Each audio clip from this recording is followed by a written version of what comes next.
Diqqat, pensionerlar xabardor bo'ling.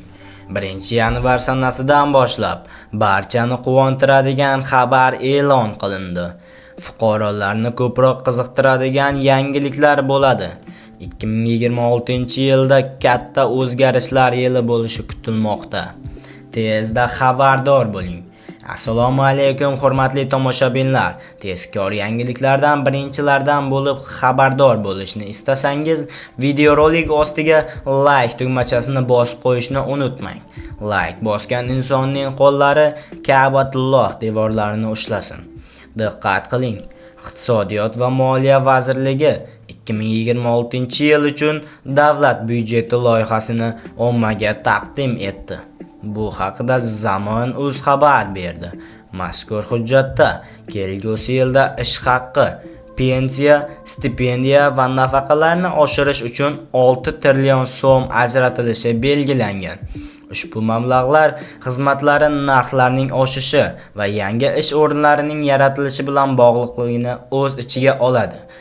Qonun loyihasida aholi daromadini inflyatsiyadan himoya qilish maqsadida maosh va pensiyalarni inflyatsiya darajasidan yuqori suratda oshirishi rejalashtirilgan.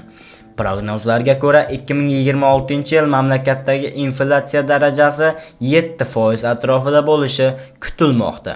Vazirlik hisob-kitoblariga ko'ra, davlat xizmatchilarining maoshi 1% ga oshirilsa, qo'shimcha ravishda 1,69 trillion so'm talab qilinadi. Pensiyalar 1% ga oshirilsa, 832 milliard so'mni tashkil qiladi. Jami ish haqi va ijtimoiy soliqlar uchun 2026-yilda 172 trillion so'm ajratilishi rejalashtirilgan. Bu ko'rsatkich joriy yilga nisbatan 18,5 trillion so'mdan ko'pdir. Shu bilan birga maoshlarga oid to'lovlar byudjeti xarajatlarining 42% ni tashkil etadi. Kelgusi yilda stipendiya uchun 2,2 trillion so'm, pensiya uchun esa 86 trillion so'm, nafaqalar uchun esa 14 trillion so'mdan ortiq mablag'lar yo'naltiriladi. Avvalgi fiskal strategiyasida ham va pensiyalarning kamida 6-7% ga oshirilishi ta'kidlangan edi. Umuman olganda davlat ijtimoiy xarajatlarni oshirish orqali aholi daromadini qo'llab-quvvatlashni izchil davom ettirmoqda.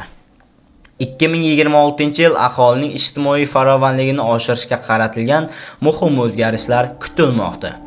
Rasmiy rejalarga ko'ra, ish haqlari, pensiyalar bosqichma-bosqich oshiriladi.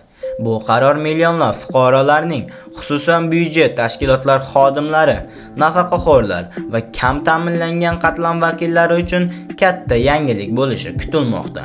Maosh va pensiyalarning oshirilishi aholining xarid qobiliyatini yaxshilash, hayot sifatini ko'tarish va ijtimoiy himoyani kuchaytirishga xizmat qiladi. Eng muhimi, bu yangilik har bir oila byudjetiga ijobiy ta'sir ko'rsatishi kutilmoqda. Video yoqgan bo'lsa, like bosib, kanalimizga obuna bo'lishni unutmang.